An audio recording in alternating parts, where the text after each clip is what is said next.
is love on the Queer Family Podcast. Love is love. This is so fascinating to me because also you hear the hateful rhetoric from the right, who say, oh, these children are just going to, explore this so much and take testosterone and then it's going to ruin their lives because they're going to realize they were a girl all along. Like there's that argument as well.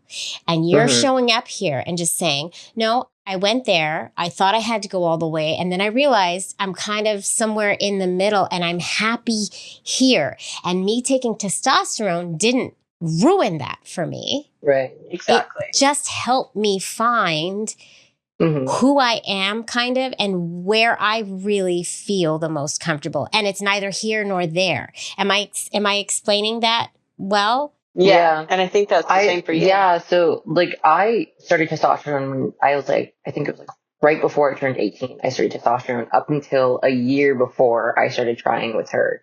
Welcome to the Queer Family Podcast, y'all. The show all about family, but with gay. I'm Jaimie. I am your queer host and proud of it.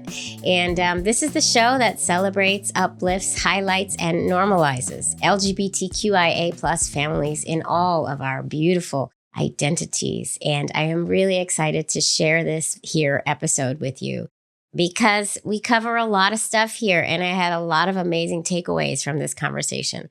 I got to sit down with Aspen and Eren. Aspen and Eren are trans and non-binary, and we talk a lot about identity and the fluidity of gender and how that can all change and how gender and identity is not a fixed thing. It is a fluid thing in time, and one day it might be one thing and another day it might be another thing. It's a beautiful, beautiful story about just self-acceptance and love. I think we can all use a little bit of that right now. Also, we talk about using a known donor and also deciding to go about family building on one's own and then finding a partner during the whole process and it all working out. It's just a beautiful freaking story. I'm excited for you to hear their journey. And another thing that really sticks with me from this conversation is just how I really do believe that young people are the voice of the future and young people are eventually really going to change the world for the better. We just came off of a really sad election. Kamala did not win. It's been tough. It's been hard for me. I can imagine it's been hard for many of you. And if there's one thing I do know is we're going to get through this. We're going to get through this. We can do this. We're going to be okay. This queer community is going to be okay. But I had such a terrible, terrible day on election day. I just want to share it all. I want to share it with y'all because some of you might have had a terrible day too. I was upset about the election when I woke up the next morning, had to take the kids to school. And I get a call from Anne, my wife, who's like, I don't know what's happening in the city, but 3 girls just tried to pick a fight with me on the subway. She managed to escape that, get away from it, and no harm, no foul. And then literally 20 minutes later, I'm on the street in the city. There was a woman with a bunch of bags and one of them fell down and she was trying to gather everything up. And as you do, as just somebody walking down the street, who you see somebody needs help. I bent down and picked up one of the bags. It was a roller, like a roller bag, that you take to the airport. So I just tilted it up. She turned around, don't touch my effing stuff, and hit me in the face, y'all, 2 times. So if you're looking at this video, I don't know if you can see it in the video. I had a goose egg on my forehead, a huge goose egg. And also I'm a little black and blue on my nose. It was so out of the blue. It just happened so quickly. I had no time to react, but that happened. So that was just I got a punch to the gut from the election. And then I got a literal 2-time punch to the face, just to bring it all home for me. But I think in a way it was kind of good because I got to go home and just have a really big cry and let everything out. So if you haven't had a good cry yet, I don't know, I recommend not getting hit. Don't get hit. Don't go out and get hit, but let it out. Let your emotions out. Go find the people you can talk to do whatever you need to do to give yourself a little bit of mental ease, so to speak. I love you all. I know we're going to get through this. We can take it. And I posted something briefly on social media right after it happened. And the outpouring of love I got from all of you was so wonderful and so sweet and also like so overwhelming. And I ended up taking it down, the post, just because it was like too much. But I appreciate all of you. And so, and I know that you're all amazing people and you're all going to make it through too. And I appreciate you all for continuing to listen. And you're really going to love this episode with Aspen and Eren. And I send all my love out to all of the folks who live their lives beyond the binary and who live a fluid life and who embrace their true selves. And I want us to all continue to do that regardless of what comes from those in power. Because we're here, we've always been here, and we're going to stay here, right? And we're going to make it through. And then just to top it off, just to put a cherry on the top of my terribly no good, very bad, horrible day that happened, my daughter ended up having a volleyball game that night and they won, and now they're in the championships. So I might have had a terrible, no good, very bad day, but my daughter came around for the win. They won, and that was a nice little ending to my day. So find your rainbows in your clouds, y'all, to quote Maya Angelou really poorly. Be a rainbow in somebody else's cloud. Let's go. We can do this. I love you all. I hope you enjoy this episode and stay safe out there. Mwah. We got this. I love you. Helen, Beulah. They were hugging me yesterday, y'all. Helen and Beulah really came through. I came home, I'm crying. I was laying with my dog, Kira, who of course gives me all the love. Helen and Beulah wrapped me in a huge hug. And then my dog walker, Lori, walked in at the same time and she was hugging me. Everybody was giving love. So let's just try to be like the Care Bears. What am I saying? You know how the Care Bears emote all the good things from their bellies? Just they like surround you in love. Let's be Care Bears and be rainbows in the clouds today and for the rest of the next 4 years. I love you guys. Here we go. Helen, Beulah, please roll that tape. I love you too. Okay, here we go. Let's go. We got this. We got this. Queer Family Podcast. Love is love. Hi, Aspen and Eren. Hi. It's lovely to have you here. We have a little baby with us in the video, the most well-behaved baby so far. But listeners beware, we might be interrupted by baby sounds, which we all are going to love anyway. So yay. Yep. Mm-hmm. I am so excited to have y'all here virtually. And I think that without further ado, we're going to do your 30-second elevator pitch. I usually time you, but my timer is not next to me. So you got 30 seconds and my editor's going to time you. Are you ready? On your mark. Get set. Go. I wanted to be a parent, so I decided I was going to have a baby on my own. And then I was also moving states before I tried doing that. So I tried to find an app to find friends, and that's how I met Eren.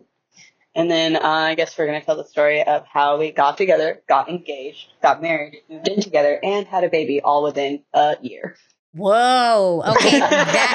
I don't have my timer, but I'm pretty sure that was under 30 seconds. And you just really, that could be like the dictionary definition of a true U-Haul situation plus family building all in one. Let's take it back. So Aspen, you knew you wanted to be a parent. Can we dive into that a little bit and, you know, like where you were at the time and how you got to that whole piece of information about yourself?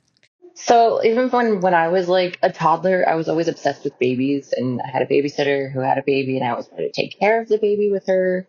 I have 9 nieces and nephews, so I've always had babies in my life since I was 9. Always taking care of them, and it's always something I knew I wanted. And then when I made that decision, it was after I was in a relationship and we were together for a while, and I really wanted kids and settled down, and it was just something none of my partners ever really wanted was kids. And so I decided, you know, like there's no harm in just me having a kid on my own. I don't need someone to start a family. So that was just like the decision I decided to make. I just started looking into what I can do for that. And how were you going to go about doing it? I first You looked gotta tell into us. like adopting, and then I was like, oh, you know what? I'm just gonna old school like turkey baste it at home. Just do it. You gotta explain. And I know. And I was looking Uh-oh. for donors, Mhm. and then my best friend went ahead and offered her husband to me. Oh, as you do. Right. And said that like we can help, like, you know, he can do that for you. And I was like, you know, that would be really nice. And she said, yeah, so you can know where like all the genetics and everything, like all the background, all the Mhm. health stuff. And I was like, yeah, definitely, I would love that. And she said, okay, let me go talk to him. It's probably a good idea. Right. And what happened? And did he say yes? Yeah, he said yes. And I took, once I moved here to North Carolina, I moved from Florida. I went ahead and I just was trying. I think I did a fertility test, an at-home fertility test, just to make sure everything was in the works. Mm-hmm. And then I got Mosey Baby kit, and I used that, and I tried, I think, about 3 times. Oh my God. And it finally took while I was watching SVU with my best friend.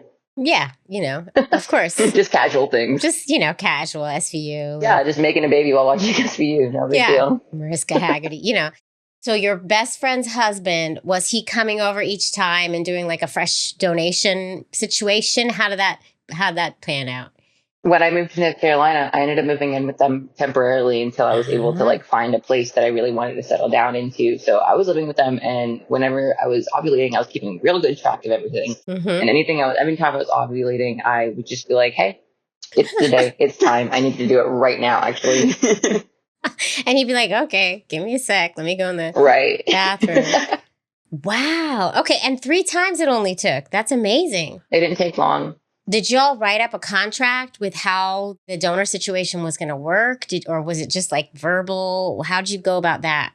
Well, at first, it was just like verbal on how things would go. We were pretty much in agreement for everything, but then we did write up a contract that we got notarized later on. Did you use anything to help you like create this contract, or was it just all? We used like other like formal contracts like as examples, and that then you found online. And then put in what pretty much went with us. Yeah, right. So you took stuff and then kind of created your own from these basic like blueprints that you found online. That's amazing. And then got it notarized, so it's like will hold up in a court of law. Yep. Depending on all the stuff. Exactly. Okay, that's amazing. So you were staying with them when you got pregnant. Mm-hmm. And everything was smooth and there were no weird feelings. I mean, I know you can't speak for them, but it was just like, bada boom, bada bing, we're doing this. This is amazing. I love you. You love me. Yep. Let's do this. And they have a son of their own, so she has a half brother, and we are all very close, and they see each other. They know they're going to know each other as cousins. When he met her, he just lit up. Oh, yeah. Aww. And he's very, very, we're all very close. They're very much in her life as well as ours, yeah. Yeah, see, there she comes. And what are your plans are for like what she will call them? Do you have ideas or plans? Just aunt and uncle for now. If she ever gets to that age where she does ask about where she came from and who her donor is, and then we'll kind of just go by her lead and what everyone's comfortable with at the moment. So, Eren, when did you come into the picture? I feel like this is a story. I know. Yeah. We had previously matched a few months prior, but I was intimidated by them, and I was like, don't get your feelings hurt. So I ghosted them originally because I didn't want to get my feelings hurt, because I was like, they're too good to be true. But then they liked me again, and I was like, oh my gosh, hey again, like this is gonna be really awkward if you don't remember me. And I say that, but they were really excited to match me again. Oh, really wanted friends. I was moving to somewhere I had no idea, like besides my best friend and her husband. Yeah. And so then we started talking, and we both were like, yeah, we're not looking for a relationship. We're just looking for friends, you know, as it started off. And then next thing you know, we both had like the same perspective of how we viewed relationships. Because I think that's what we both struggled with, was we would get into relationships with people who did not have the same end goal. And so once we realized that we were lining up, especially because I was like, if I ever have a kid, I personally did not want to carry. And they're like, I want to carry. And I was like, yeah, I definitely wanted a kid. And you wanted to carry. So like Aspen, you wanted a kid and you wanted to carry. Eren, you wanted a kid, but you had no desire to carry. no. Right. So they were like, yeah, I want to carry. And I was like, well, there's half the work that I don't have to worry about and like stress myself over. It was more so like we kind of just slowly, it just became a thing. Like we got in a relationship and then slowly just started talking about things. And then when you became pregnant and we found out, that's when it just started really becoming like, this is our daughters. This is our future. And that's when we were like, yeah, we want to settle down and we both want to like equally be the parent. Yeah. Because I knew going in, I wasn't sure how they would want me to be like in their future child's life, but it slowly just became our. And I think that was like the beauty of it. Mm-hmm. If I'm getting the timeline right, you met and you were friends at first. Like the plan was we're going to be buddies. And then Aspen, you were like actively trying to get pregnant during that time. And then Aspen. Kind of. You were planning on it. Yeah, I was planning. I was already making the plans for it. We were still friends until right before I moved in with my best friend. Yeah. And that's when it really came concrete. They told me right off the bat, they were like, just in case this scares you, I plan on having a kid. And I was just like, oh, what kind of names do you have in mind? Yeah, I fell in love instantly. That's amazing. I love this. And so, Eren, I don't know much about you. So can we take it back with you and tell us a little bit about your story and how you came to be where you're at now and background on you? I've been in North Carolina my whole life. And I guess you could say I was pretty stubborn. Growing up, I always knew what I wanted. Would just like take things either as they were or move on. I never believed that I would actually get married or find someone or have a family or do any of that. So I never really talked. It was just a silent thing I kept to myself. And it wasn't really until I met them that I was like, oh yeah, guys, this is absolutely. Had you both been living that queer life? Like, how do you identify and give me a little background on your stories?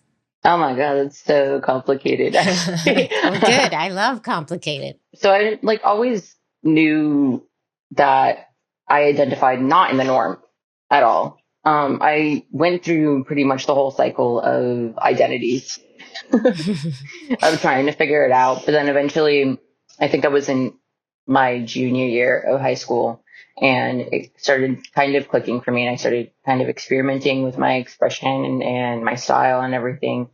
And then by the summer, I was about 17 and I finally came out to my parents as trans. Uh-huh. I made them a cake with the trans flag on it and it said, it's a boy. Oh my God. And what did they say? What was their reaction? My mom was just like, okay, can I have a piece of cake now? Because she like knew I was making a cake and she was waiting for it. My dad was it took him a really, really long time to accept it. Yeah. Because I was his only biological daughter.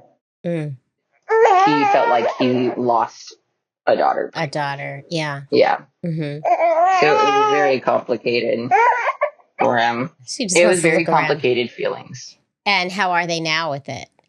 Very accepting. Now I'm like, they kind of just like pretty much support me in however I express myself and identify. Mm-hmm. Right now, I guess I'm more on like the non-binary side if I were to put a label to it, but definitely more like still math. So you use they, them pronouns. Yes. How did they react to you being like, I want to have a kid, I'm going to do it this way, I'm doing it on my own? What was their reaction to that? So by this point, my dad was not in my life. Oh, sorry. Yeah, so, no, it's okay. He's just not involved anymore in my life, and that's on almost like pretty much my accord.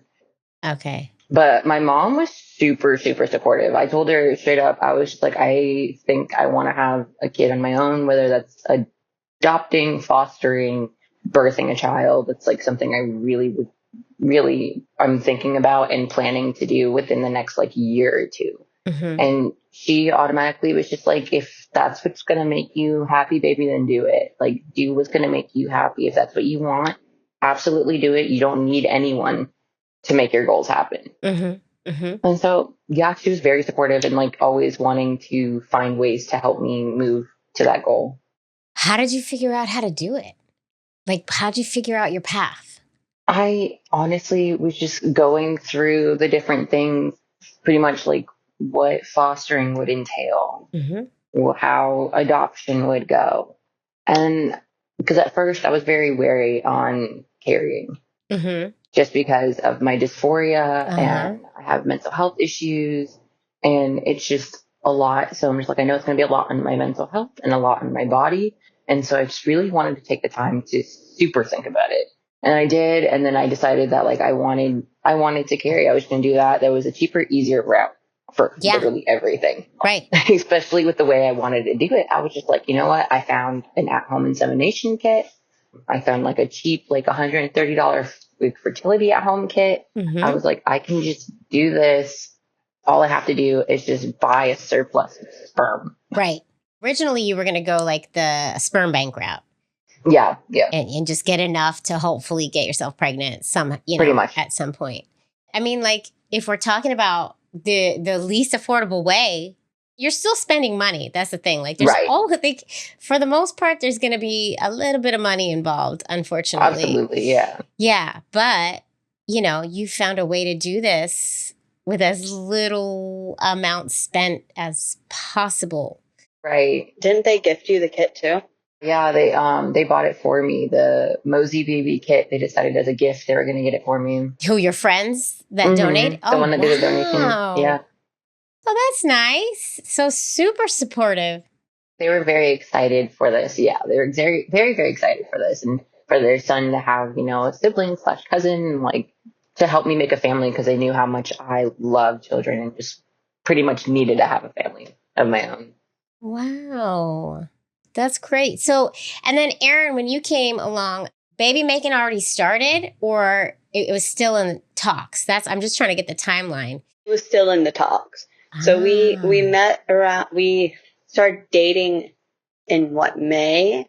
No, May. And I finally moved of May of last year. And we were talking for a few months before that. I think you waited like a month or two until you started actually like doing the test. Yeah. You were ready. Like it was like, let's go. And Eren, you just got on board. Pretty much. I just got on board and I'm along for the ride and now I'm part of the experience. Wow. And you are a parent. And how did your family take it, Eren? My mom has not been the most supportive of me being trans, especially because I was more trans masc. Now I'm also kind of more non-binary. Mm-hmm. And she would always just look at me and be like, couldn't you have just been a lesbian kind of person? Initially, when I came out to her as like in the trans spectrum, she actually left the country and ran away to France for 3 months to process it. Yeah. Oh, wow. I want to run away to France. I'm gonna use that anytime my kids ask me. I don't know. I have to process this in France. Thank you. I'll be back. Right. The luxury, man. And then she came back and then she picked me out. We've gotten much further than that now. I now like send her like baby photos and everything. She just, if we talk about being trans, she'll just like go quiet and she'll make a comment here and there. Uh-huh. Like she still like tries to try and get me to not be trans, but she's come along to more accept that I was not attracted to the opposite like sex. Uh-huh. I'm also not the ideal candidate to bring home to his mother. She is the very stereotypical white Southern mother who goes to church every Sunday. Mm-hmm. And then I showed her a picture of Aspen, and I was like, "Look at this person I'm talking to." Neck tattoos. And she's more terrified of your piercing. There's a lot of piercings I'm seeing. There's face tattoos. There's neck tattoos. So yes, okay, And my favorite thing is she'll be like, "Isn't Aspen going to take out the piercing since you have a baby now? Like, what's going to happen to the baby?" She's going to look at him. She's going to feel them. If anything, it's a hazard for me. She might rip one out at one point, but right. She won't do anything to herself. Okay. So It sounds like both of you, like sounds like your teen years, kind of really like tried out different identities to try to figure out who you were. And I'm wondering if we can kind of like dig into that a little bit more, because I'm older than y'all. I mean, y'all seem very young to me, but I'm sure you're not as young as you seem to me. I just am like showing how old I am, I think. I know I look like I'm like 16. We have a lot of looks in public whenever people see us with a baby. I'm like, they definitely think we're teen parents, but I'm about to turn 27. So like, but we definitely do look very young. Yeah. But I do also think there's something generationally here that my generation really kind of missed. Like the idea of trying out different identities was just not something that was in lives growing up.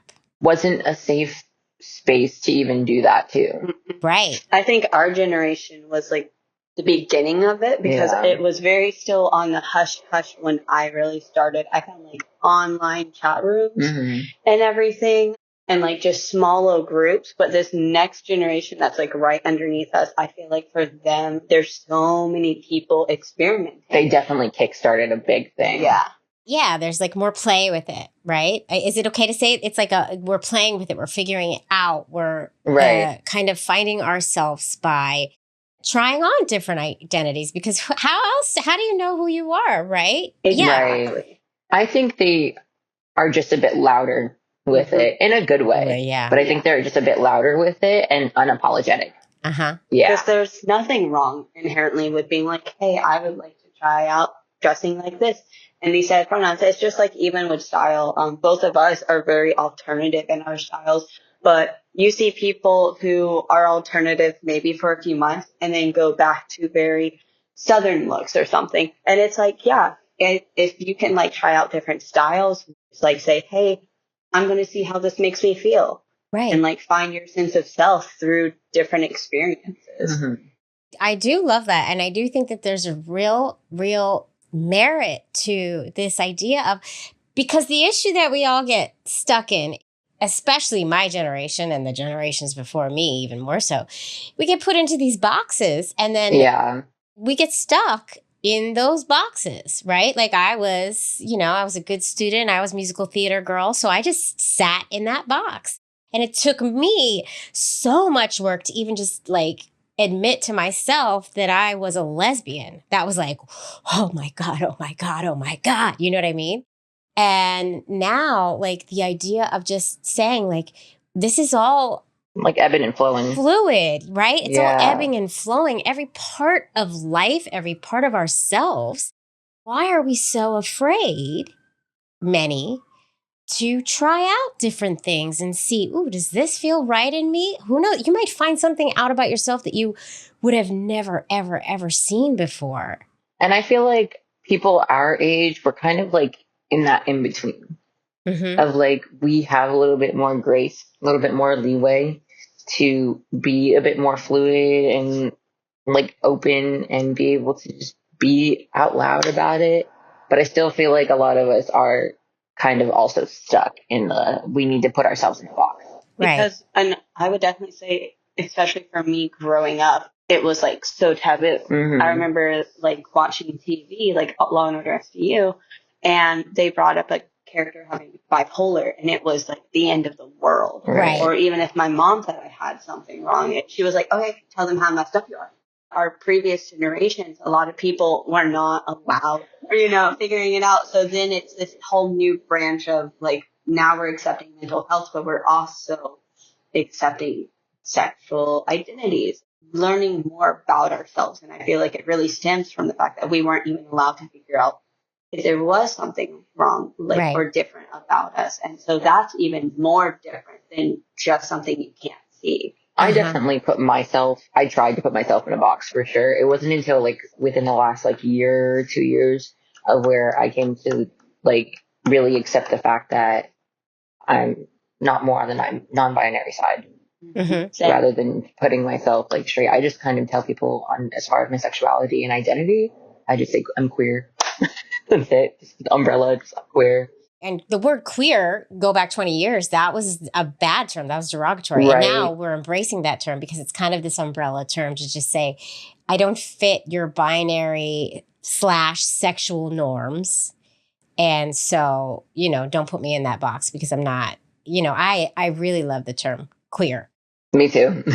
Even though I love the ladies. You can't put anyone in a box. Even like when you go to like diagnose different mental health issues or even physical issues, like there's so many symptoms that overlap. And so like, just like your identity, there's so many different things from different things that you can't really just pick one box and be like, yes, I am this. Yes, I am that. Mm-hmm. Because you could be feeling one way for this and one way for that. Mm-hmm. And so that's why I love the term queer, because it's just like, yeah, I'm just not straight. I just like I'm just a little different. We know what we like. We know what we don't like. Simple. Right. And it could change.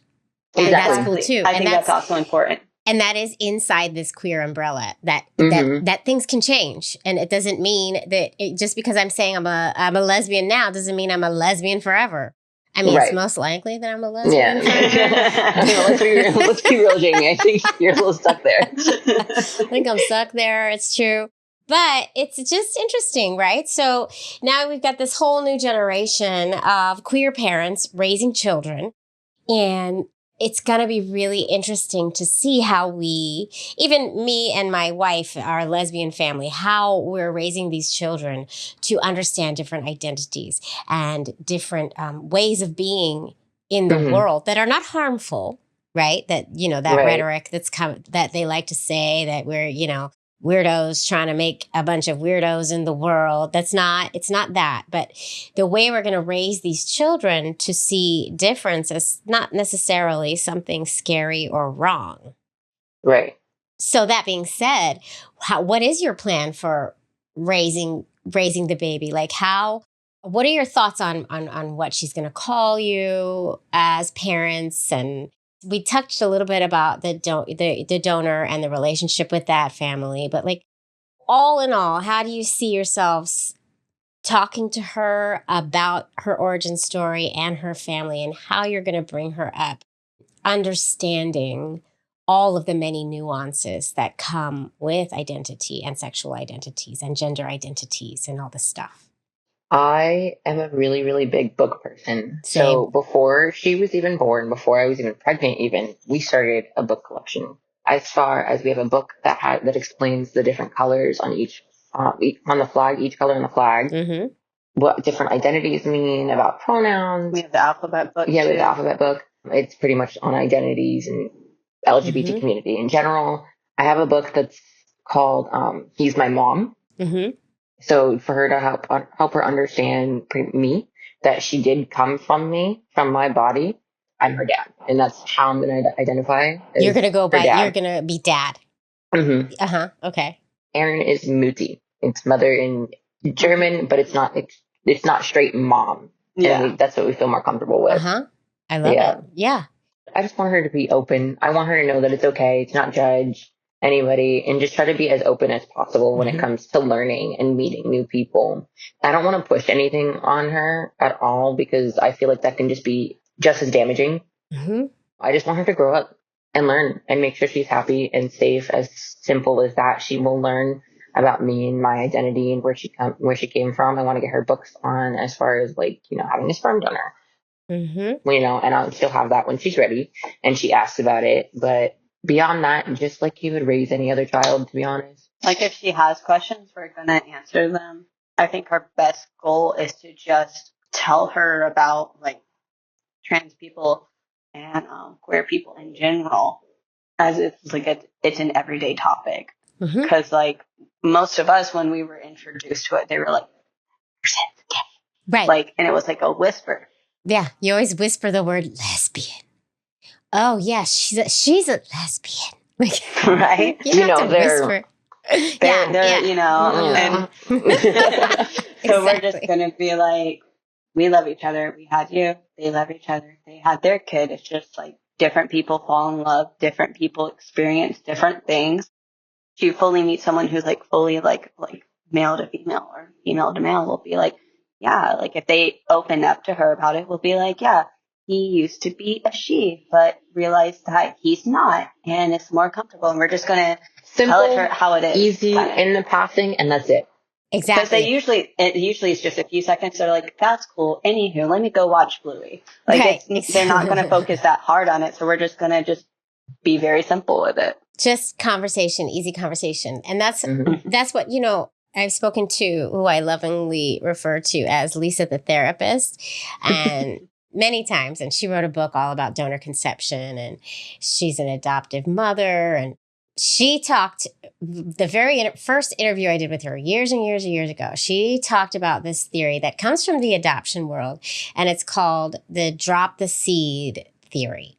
And the idea is, and this can come with books like what you do. You have the books, you read the books, you just read them at night. And if they have questions about them, then they're ready to ask those questions. If not, then it's just a book that's read at night, right?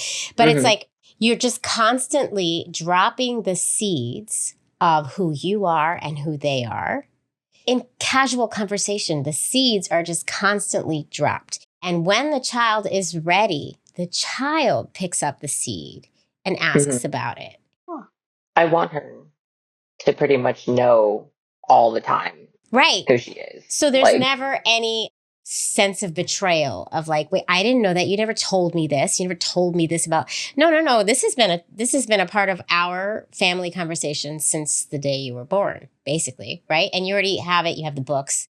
Yeah. And the books are such an easy way to just drop those seeds.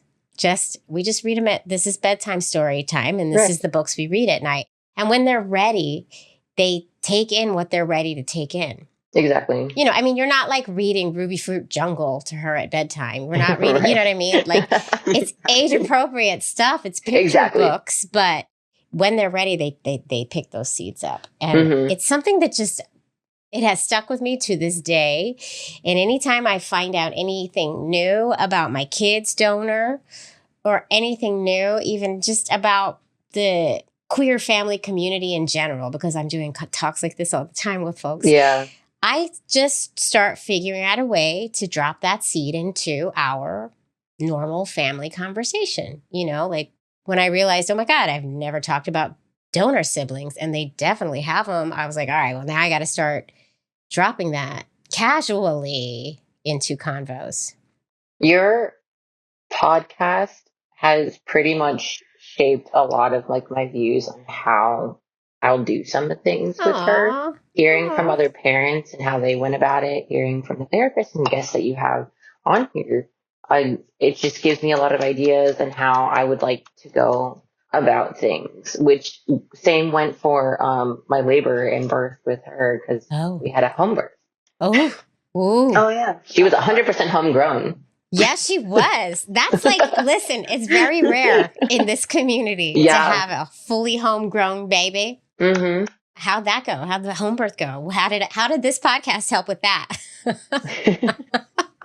I've heard, I think a couple people talk about like just going about their own route on things when it comes to birth and really taking charge of it. I don't know, just like hearing everybody just really in general, not even just about birth, just taking charge and doing things how they want to do and making it like as normal as possible. I was like, I want a home birth and I'm going to make that happen. And I can make that happen. Yeah. And also because of hospitals. I'm not only am I queer, like, am I gay? I'm trans. Yeah. And I did not want that to interfere with it at all. I have a fear of hospitals. Birth is already scary. I just don't want anything negative to happen while going through this. And I'm glad I didn't, because I had a very, very long labor. 48 hours. Oh, at home. Oh my God. Oh my God. You poor thing. Yes, I had a very long labor. Yeah, it was like 40 some hours. It was insane. She always had a hand like this on her ultrasound every time we saw her. And that hand apparently stayed right there. The hand was like on her face and everything. As I was pushing for hours, she was getting stuck. She was perfectly fine. We were both perfectly fine, being checked the whole time, but her hand was causing it to be a problem. I had to go against pushing for about 2 hours because I started swelling up down there. My cervix started swelling. Oh God. And my midwife tried to put Benadryl up there and let it dissolve, try to let the swelling go down. And then I had to just completely hold back from contractions. That was terrible. I could not push. And then after a minute, I told her, I'm like, I have to, like, this is it. Like, I have to do it. And I think it helped a lot. She had me get into some different positions for about an hour as well to try to get her moving around, get shifting and everything. And then I think within an hour, and the next thing you know, yeah, within an hour after that, I was like, I'm like, they're like, why don't you go sit on the toilet? And so I did, and she was coming. Oh, she just came out. Right when the midwife, the midwife went to take a nap. She was like, all right, I'm going to go take a nap. Might be a bit longer. And then next thing you know, the assistant was yelling for her, being like, we see the head. Oh yeah, she was like full on out of nowhere, just like, she's coming out now. Wow. In my bathroom. That's amazing. And they were monitoring it the whole time, and they were monitoring heartbeat and all the stuff. And, you know. And they try to do as little intervention as possible. They try not to touch me, try not to touch her. Before they checked, they never really checked your cervix. Yeah. They listened, and that's how they were able to tell, like, how far along you were. The only time she checked was when, like, we weren't getting anywhere. And she even looked at you and she's like, I'm not going to touch you without your permission. If you would like me to check, I can. And she, like, made it an option rather than I'm going to check you kind of thing. Mm-hmm. Yeah, they were very nice, very respectful. And there was another way that they checked my cervix. It was definitely weird. It's like in between the rib cage at the very top. I forgot what it's called, but something in here can tell, like, it spaces out, and how, depending on how many fingers they're able to fit between it. It means the baby is like dropped. Yeah, it can tell pretty much how open I am. It's not like 100% accurate. It can be pretty accurate if you know what you're doing. And so they would check me every now and then like that until it did get to the point where nothing was really progressing. So then she then went ahead and did a cervical check. But yeah, within an hour after that, she finally came after like 40 something hours in labor. Wow. But we were strong. both completely okay. I'm so happy. And just hearing that story makes me so nervous, just because things can go wrong, and they did here. And that's really wonderful. And I think it's really, really important that you really trust your team and know that your team really knows what they're doing. She had full trust in me, my instincts, and I had full trust in her and her knowledge. And I think that really definitely helped the entire time, because I have nothing against the hospital at all. And I told them, like, if there's any type of sign, the littlest sign where there might be something wrong, we're going to the hospital. We are driving to the hospital. We are going there. But as long as everything's okay, as long as the baby's still breathing and she's fine, her heartbeat's fine, I'm doing it. Like, we're just doing it. We're going. Wow. And it turned out great, and you made it through.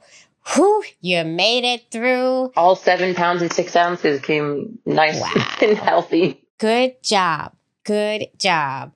I love that you made it. You did it your way, based on what you're comfortable with, and you know how you feel in a hospital setting, and this was the right move for you, and it worked out. And I'm so grateful, and I think it's amazing. That's awesome. I mean, it was already going to be a stressful situation, so I wanted to be as comfortable as possible. Yeah. So we said how we had gotten together and got engaged. We got engaged like 5 months after we started dating. And then we got married like 5 months after that. Of course you did. Mainly because we were having her, and I wanted things to be smooth when it came to the birth certificate. When her due date was May 21st, coincidentally, the day we started dating. Wow. A year after. Yeah.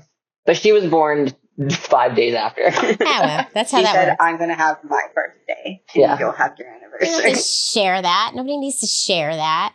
Maybe we should talk about that, the birth certificate, and how that's all panning out, and what you're doing to make sure that you both are fully recognized as legal parents. And then I also, Eren, do want to talk to you about the non-bio connection and your feelings on it as well. So we can take it whichever one you want to take down first, but those are two things I do want to kind of dig into.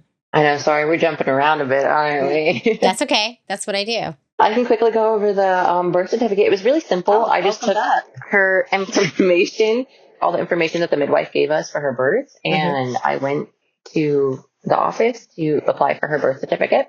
Everything went smoothly. Eren has a male gender marker on their ID.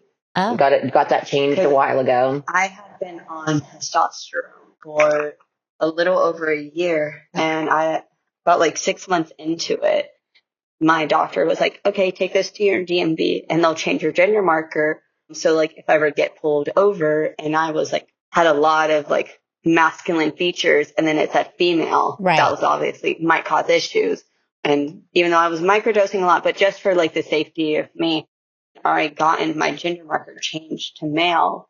So when it came to the birth certificate, I was able to be put down as father. Right. Oh, okay. Wow. And are you still on testosterone or are you not now? So my insurance had run out and I just hadn't gone back on it. I'd reached a place where I was very comfortable where my voice was, and I was like not so feminine anymore. And I was like at a very comfortable spot. So I was like, I'm kind of happy where I'm at. I don't feel the need to go further kind of thing. So do you identify as male? Not so much anymore. I used to have like really short hair and I would dress really masculine. It wasn't until recently when meeting Aspen that I really started to just, because it was very during that toxic side of the trans community that I feel like we all need to acknowledge. There is like that side of the community where they're like, oh, you can be one or the other. Right. It's very heteronormative, which is weird. But it was like, oh, if you're feeling this way, then you have to 100% go in. So I like kind of in a way made myself go full mask, even though there were times I was like, that would look really pretty, or wow, I would really like to wear that. But I just didn't let myself for so long. And it wasn't until I really saw other trans people just being like, we're already queer, do whatever you want. That I was like, you know what? Like, yeah, I still use like he, they pronouns, but I kind of am just more of a neutral kind of appearance in a way. You don't fit the binary boxes. Yeah. This is so fascinating to me because also you hear that hateful rhetoric from the right who say, oh, these children are just going to, explore this so much and take testosterone and then it's going to ruin their lives because they're going to realize they were a girl all along. Like there's that argument as well. And you're showing up here and just saying, no, I went there. I thought I had to go all the way. And then I realized I'm kind of somewhere in the middle and I'm happy here. And me taking testosterone didn't ruin that for me. Right. Exactly. It just helped me find who I am kind of and where I really feel the most comfortable. And it's neither here nor there. Am I explaining that well? Yeah. And I think that's the same for you. Yeah. So like I started testosterone when I was like, I think it was like right before I turned 18. I started testosterone up until a year before I started trying with her. So not last summer, but the summer before that is when I stopped because I was going to try for her. So I wanted to make sure I stopped for a while before trying, just in case anything were to interfere. So I had been on from, I want to say 17 to 22. I kind of went full blown with the testosterone as far as dosages, but I feel like I got to a comfortable level where I was okay with stopping. Like I was okay with the features that I did enhance and everything that I did get. Still debating if I want to go back on it, but I'm comfortable with where I am with it. And I don't know. I didn't want to be in that box, like I said, but I definitely am comfortable with where I got to with testosterone for sure. Yeah. And so you're both not currently taking testosterone. Mm-mm. But it's not necessarily ruled out forever. It just all kind of depends on where you are in the moment. And that, in and of itself, that's okay. I even got like top surgery and I got a double mastectomy done and I don't regret it one bit. And sometimes I am a lot more feminine and I'll wear dresses, but honestly, it makes me feel even more comfortable just to not have that. And I have that option if I even wanted to. Like I have the option to dress how I want and feel like good in whatever I wear. Yeah. Regardless of me being trans, masc, or more on the feminine non-binary side. Like, I am so happy to be talking to the two of you because it does really feel like even though we have, we all know that gender is on a spectrum. Well, I shouldn't say we all know, but those of us in this community, we know gender is on a spectrum and the binary does not fit really most of the world, like this one way or the other is just a bunch of malarkey. And we all know this. We still, like you just said, end up putting ourselves into these binaries, right? And some of us fit. Like I fit. I'm feminine. I fit that. I am good being a girl and identifying as a lesbian. So I'm one of those people who fits this. But there are many, many, many, many more of us who possibly are really way more in the middle. Right. And there needs to be some freedom to find who we are and how we really feel the most comfortable showing up in the world, which you're illustrating so beautifully, can change through time. Right. I think that this is really important to bring to light, that we don't have to fit these boxes. We don't have to. We don't. No. It just doesn't make sense. Right. And if somebody tells you who they are, believe them. That's like the main thing. It's not for you to understand it. It's for you to just accept it. Right. Exactly. I always tell people, I'm like, look, you don't have to understand and you don't have to fully accept it, but you can at least respect me in the very least as a person, because at the end of the day, we're all just people learning, living. Nothing's going to change that. We're all learning and living every day. That's how I feel about the right side. I mean, they definitely have opinions I don't agree with, things that I am against, but at the end of the day, they have their own life experiences and why they view things the way they do. And I'm going to respect them for that. I may disagree, but at the end of the day, they are still people and they have their own experience and they are human. And so I think it's just, if we could all get to that point of just seeing each other as people and learning to disagree and see things in different ways, I think that would get people a lot further. I feel like we wouldn't have war. Right. Like if we could all see the humanity in everyone and that everybody is really just trying to live their best life, it would make this world a much different place. So, do you have something to say, that? Yeah. Anything? No. Look at the smiles. Look at the smiles. Oh my God. Oh, the babies. I remember these days. I want to ask about how often and what it's like when you get misgendered. Now that you are parents, I would love to dig deep into that a little bit, because I can imagine you show up and people are not sure what to make of you. I get misgendered quite a lot by their mom. By a lot of people, especially with the fact that I did birth her, and I'm a stay-at-home parent. I'm with her all the time, and I do present more masculine. So sometimes if we're together, we can kind of pass as like a heteronormative couple. But for the most part, it's just I get a lot of hate, even from the LGBT community. Really? I get a lot of hate, especially after I announced being pregnant. I got a lot of hate. Really? Even from peers, from friends that I thought were completely accepting. They were of me. like, so I thought you were trans. And it's like, yeah, then why are you pregnant? Because they wanted to have a child. Some people may be more dysphoric for that versus others. And I think we should just, I don't know, let people choose whether or not they want to carry. Right. For instance, for Aspen, for you, it was being pregnant. Using your uterus wasn't necessarily dysphoric for you. Right. I mean, it kind of was, but like it was worth it. I have a body that works, that can be used for this purpose. And even though at times it was pretty dysphoric for me, it was so rewarding to know that my body, even though I didn't like it most of the time, was capable of something so amazing. Like so crazy, out of this world amazing, that I feel like I still can't even comprehend after years of knowing that people can make babies and birth them. It still blows my mind that my body did that and birthed her. Like, it's insane to me. And it feels so rewarding to the fact that like I completely forget about the dysphoria. Wow. Okay. It didn't even matter. Yeah.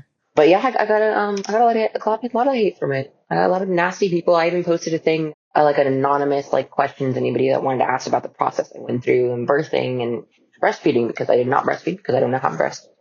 So we got donor milk, and then we switched to formula, and it was kind of like letting people ask questions. And I got a lot of nasty people because I was just like, ask me about being a seahorse dad, because the term for trans men having babies is seahorse dad. and people were mocking me, calling me like horsey, and it was just really nasty, really hurtful things that it was just like crazy because some of it were coming, like I said, was from my own friends Uh-huh. and some coming from LGBT people themselves. Wow. Because you didn't fit the Hmm. box they have decided that you should Exactly. fit. Exactly. And Which like, is so crazy. right. And the point is, when somebody tells you who they are, believe them. Right. Exactly.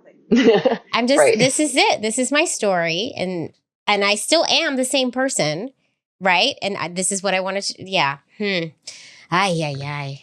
It was definitely difficult throughout my my pregnancy because sometimes I did feel like I needed to be more like feminine, like presenting when I went out or like when I went to work You because definitely presented more femme during your pregnancy. yeah, I was scared.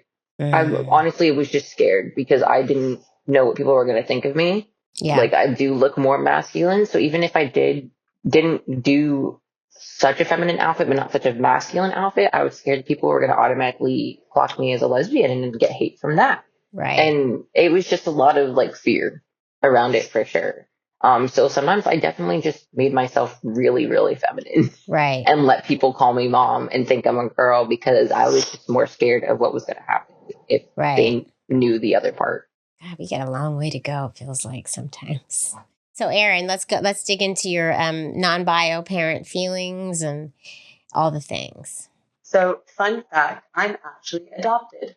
Oh. So, my bio mother passed away when I was 3.5 months old. Oh. Yeah, I'm sorry. sorry. A lot happened in my first year of existing. It's my little lore drop that I love to give. I was immediately removed from her care when I was born because I was born with cocaine in my system. Mm-hmm. And so I was immediately put in foster care. And I was placed with my foster mom when I was 4 days old. And then when my mom died, and then they found my father, and then he died Oh. like a few months later.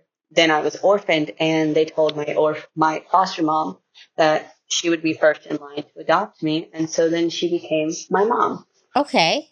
Yeah. All right. So Wow. I've Okay. always known, and she's never hid that from me. A little bit thankfully. of background. Yeah. Yeah. So she's never hidden the fact that like she was not my biological mother. Whenever I had questions, like there was a piece of paper that had my name with a different last name. Mm-hmm. And I asked her what that was about, and she explained it to me when I was like 4 or 5. I was sad about it. She got me ice cream, and then I was fine. So I've never had that biological connection. So for me, I feel like it's really easy because I've experienced not having that biological connection, but still that's my mom at the end of the day. Yeah. And if anyone tries to argue that, I will fight them on that because it doesn't matter if she was there the day I was born, 4 days after, or any time after that. She was the person who held me when I cried. She was the person who took care of me. Like we definitely had our spouts and our battles, but at the end of the day, if I'm in trouble, I know I can call her and she'll be there for me. Yeah. So that's like kind of like, I guess I'm like, yeah, she's my daughter. Full circle. It's kind of full Exactly. circle. And so you're both on the birth certificate. And did you do second parent adoption? Because of the podcast, I learned that it's important to do that anyways. So we're looking into doing that, actually, funny enough. Oh yeah, it's a process. It's annoying. It's a process, but it is good just for peace of mind because you just really never know, especially, given these tumultuous times we're living in. You just never know what could happen. So it's just best to get everything buttoned up legally, just in case. It was really funny because we were even talking about that. And then there was someone on the podcast talking about like, even though Erin's on the birth certificate, it's because Erin's not bio parent. It's important to do the second parent adoption. I was like, well, damn it. Now we have to do it. Yeah. I remember they brought it up to me. They were like, I was listening to the podcast the other day and I discovered that we need to do this. And I was like, all right, let's put that on the list of things we need to do. Jaimie, I just want to let you know, I've been listening to this podcast since before I got pregnant, when I was like starting to try to get pregnant, and I've been listening to it every single day. I don't listen to music in the car anymore. I simply just listen to the podcast. Oh God, I'm so sorry you have to hear my voice all the time, but I'm glad you do. And I'm glad you get something from it. And like on the second parent adoption thing, how it was explained to me, the first lawyer I talked to, which I think you referenced in the questionnaire you filled out, Aspen, actually, Brian Esser, he's the one who said, and this was years ago, he's the one that said, the birth certificate really only delineates identification. It does not delineate parentage. I mean, but a lot of times it's just assumed, especially if anything were to go down and you're at court and it's between the two of you or whatever, or if anything happens, if somebody dies, whatever, if it's a man and a woman on the birth certificate, it's just assumed that they are biologically the baby and like there's no question. But when it comes to our queer families, some judges will take umbrage, perhaps, and challenge it. So it's best to just have that documentation saying, nope, I am legally this child's parent. I think why I referenced that episode is that because I was looking for something on it that you guys might have on the podcast. I was like, I need to know. Yeah, there have been numerous episodes where people use like a friend of theirs who had a lawyer and they've taken what their lawyer drafted up and made it their own, kind of like what you did for your donor, what you call it. So you can do that. You can find things online nowadays and then bring it to a lawyer to help you really make sure that everything is in there and right. And then if you really want to be like diligent, you can go to a lawyer who really does focus on this stuff and make sure that you're asking the right questions and putting the right stuff in. It's annoying. It costs money. Yeah. And it's just an extra annoying step that we have to take, but it's worth it. It's just worth it for our family's sakes. And this has been an amazing interview with baby the whole time. Right. Such a good baby. Good job. Good job. She's like, who are you? Why are you talking to me? Thank you two so much for sharing your story. Is there anything else you wanted to share or tell me or anything? I think we covered most of it. That's our little story. Well, I love it. I loved it. And I think this is going to be a great episode. So thank you for sharing. Thank you for having us. It's like a dream. Oh my God. Oh my God. I remember they told me, they were like, oh my God, you know the podcast I listen to all the time? And I was like, uh-huh. They're like, we're going to be on it. And I was like, we're going, what? And now you really are. So get ready. Yeah. Yeah. Oh my God, it's amazing. Love is love. Whew. Well, folks, I hope you enjoyed that episode as much as I enjoyed it. And if you did enjoy it, feel free to listen to another or watch another. I have so many episodes for your listening or viewing pleasure. Just go pick one and enjoy. There's a lot. There really is. And also, if you really do like this show, please, I know I say it all the time, but please do consider supporting the show on Patreon. You're just going to go to patreon.com/thequeerfamilypodcast. You're going to pick a tier, you're going to join, and you're going to get that bonus content. And you're also going to get my love and adoration for the rest of my life. I love you all. Thanks for tuning in. Keep on tuning in, and I'll see you next time. Mwah.